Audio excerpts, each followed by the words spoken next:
രാഷ്ട്രീയ മഹിളാ ജനതാദൾ വില്യാപ്പള്ളി പഞ്ചായത്ത് ഏകദിന ശില്പശാല മേമുണ്ടയിൽ വെച്ച് നടന്നു. പരിപാടി സംസ്ഥാന ജനറൽ സെക്രട്ടറി വിമല കളത്തിൽ ഉദ്ഘാടനം ചെയ്തു. രാവിലെ മുതൽ വൈകുന്നേരം വരെ നീണ്ടുനിന്ന വിവിധ പരിപാടികളോടെയാണ് രാഷ്ട്രീയ മഹിളാ ജനതാദൾ വില്യാപ്പള്ളി പഞ്ചായത്ത് കമ്മിറ്റിയുടെ നേതൃത്വത്തിൽ ഏകദിന ശില്പശാല സംഘടിപ്പിച്ചത്. രാവിലെ ശില്പശാല മഹിളാ ജനതാദൾ സംസ്ഥാന ജനറൽ സെക്രട്ടറി വിമല കളത്തിൽ ഉദ്ഘാടനം ചെയ്തു.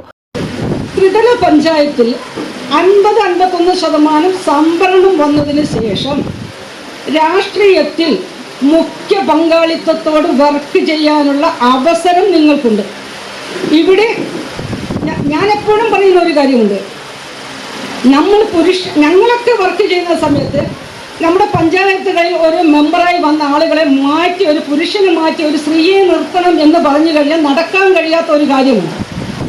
ഇന്ന് സംവരണം വന്നപ്പോൾ ഞങ്ങൾക്കെല്ലാം വലിയ വലിയ ബുദ്ധിമുട്ടുണ്ടായതെന്ന് വെച്ചാൽ ഈ സംവരണത്തിന് വേണ്ടിയിട്ട് പറ്റിയ ആളുകളെ കണ്ടുപിടിക്കുക എന്നത് വലിയൊരു വിഷമമുള്ള കാര്യമായിരുന്നു. ഇപ്പോൾ 24-25 നടക്കുന്ന ഈ ത്രിതല പഞ്ചായത്ത് തെരഞ്ഞെടുപ്പിൽ എന്താ എനിക്ക് മത്സരിച്ചാൽ എന്ന് ഇങ്ങോട്ട് ചോദിക്കുന്ന വിധത്തിലേക്ക് വളർന്നു വന്ന സ്ത്രീകളെ എനിക്കറിയാം. അവർക്ക് അതിന് 2-3 കാര്യങ്ങൾ, ഈ സംഭരണത്തിൻ്റെ കാര്യങ്ങൾ ഇത് നമ്മൾ സംഭരണത്തിൻ്റെ കാര്യങ്ങൾ നമ്മൾ മനസ്സിലാക്കേണ്ട ഒരു കാര്യമുണ്ട്. അത് നമ്മുടെ സോഷ്യലിസ്റ്റ് നേതാക്കന്മാരുടെ ആശയമാണ്, ലോഹിയുടെ ആശയമാണ് സ്ത്രീകളെ മുൻപന്തിയിലേക്ക് കൊണ്ടുവരുന്നത്. അങ്ങനെ ഈ ആശയത്തിന് വേണ്ടി നമ്മുടെ ജനതാ ഗവൺമെൻറ് വന്നപ്പോഴാണ് ഈ കരട് നമ്മൾ പാർലമെൻറ്റിൽ കൊണ്ടുവരുന്നത്. അത് പിന്നെ രാജ്യസഭയിലേക്ക് പോകുന്ന സമയത്ത് അത് അപ്പോഴൊക്കെയാണ് ഭരണം മാറുന്നത്.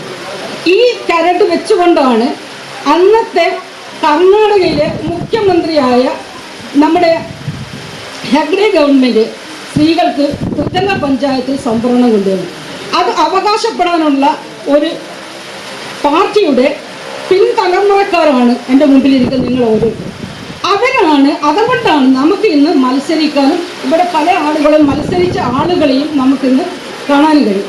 ഈ മത്സരിച്ച ആളുകളെ എന്ത് തന്നെയായാലും അവർ ഇതിനോടൊപ്പം സഞ്ചരിക്കുവാനും ശ്രദ്ധിക്കണം. ഈ രാഷ്ട്രീയ പ്രസ്ഥാനത്തോടൊപ്പം, ഈ രാഷ്ട്രീയ പാർട്ടിയോടൊപ്പം നിങ്ങൾ സഞ്ചരിച്ചാൽ മാത്രമേ നിങ്ങൾക്ക് രാഷ്ട്രീയപരമായ കാര്യങ്ങളെക്കുറിച്ച് പറയാൻ കഴിയുള്ളൂ, അറിയാൻ കഴിയുള്ളൂ. അല്ലെങ്കിൽ എങ്ങനെയെങ്കിലും ഇതൊന്ന് കഴിഞ്ഞ് കിട്ടിയാൽ മതി, 5 കൊല്ലം കൊണ്ട് ഞാനിത് എങ്ങനെയെങ്കിലും ആയാൽ മതിയല്ല. അതിന് പാർട്ടി ശ്രദ്ധിക്കാതെ പോയ ഒരു കാര്യമാണ്. ഇങ്ങനെ തെരഞ്ഞെടുക്കപ്പെടുന്ന വനിതകളെ രാഷ്ട്രീയവൽക്കരിക്കാൻ വേണ്ടി നമ്മൾ ശ്രദ്ധിച്ചില്ല, പാർട്ടി ശ്രദ്ധിച്ചില്ല.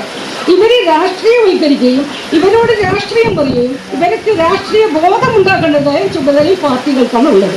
ആ പാർട്ടി അത് നമ്മൾ വേണ്ട വിധത്തിൽ ഉപയോഗപ്പെടുത്തിയിട്ടില്ല എന്നുള്ളത് തന്നെയാണ് ഒരു സത്യം. നമ്മുടെ വടകര മണ്ഡലത്തിലെ കോഴിക്കോട് ജില്ലയിലുള്ള കാര്യം അങ്ങനെയല്ല. അത് നേരെ തിരിച്ച് എല്ലാവർക്കും അറിയാവുന്നത് പോലെ തന്നെ നമ്മൾ വളരെ വ്യക്തമായി തന്നെ കാര്യങ്ങൾ മുന്നോട്ട് പോകും.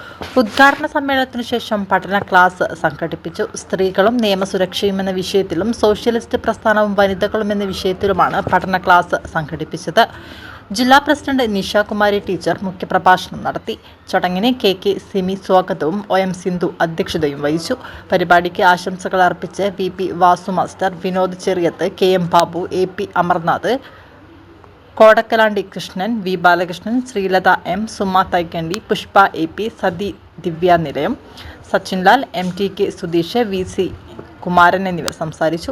ചടങ്ങിന് രാജീവൻ PK നന്ദി രേഖപ്പെടുത്തി. ഈ സംഘടനയൊന്നും നമ്മൾ നോക്കേണ്ടതില്ല. നമുക്ക് ഒരു കുടുംബശ്രീയിൽ മറ്റ് പാർട്ടിയിൽപ്പെട്ട ആളുകളൊക്കെ ആണെങ്കിൽ കൂടി അവർക്ക് അത്തരം കാര്യങ്ങൾ ഒക്കെ അർഹതപ്പെട്ട ആളുകളാണെങ്കിൽ നമുക്ക് അവർക്ക് അങ്ങനെയുള്ള കാര്യങ്ങൾ നേടിക്കൊടുക്കാൻ നമുക്ക് പ്രവർത്തിക്കാൻ കഴിയും. ചിലർ സജീവ രാഷ്ട്രീയത്തിലൊന്നും ഇല്ലാത്ത കുടുംബത്തിലുള്ള മഹിളകളൊക്കെ ഉണ്ടാവും. നമ്മുടെ കുടുംബശ്രീയിലാവാം, നമ്മുടെ തൊഴിലിടങ്ങളിലാവാം. അപ്പോൾ അങ്ങനെയുള്ള ആളുകളെയൊക്കെ ചേർത്ത് നിർത്താൻ നമുക്ക് ഇങ്ങനെയുള്ള കാര്യങ്ങളൊക്കെ ഉപകാരപ്പെടുത്താൻ സാധിക്കും. ഇപ്പം പഞ്ചായത്തിലൊക്കെ ദാരിദ്ര്യ നിർമ്മാർജ്ജന പ്രവർത്തനങ്ങൾ, പല പ്രവർത്തനങ്ങൾ നടക്കുന്നുണ്ട്. നമ്മൾ ആ മേഖലയിലേക്കൊന്നും പോയിട്ടില്ലെങ്കിൽ നമ്മൾ അറിയില്ല. അപ്പോൾ CPM-ൻ്റെ ആളുകൾ അല്ലെങ്കിൽ ഭരണകക്ഷിൻ്റെ ആളുകൾ അതൊക്കെ മനസ്സിലാക്കി അവരുടെ ആളുകൾക്കൊക്കെ കൊടുക്കും.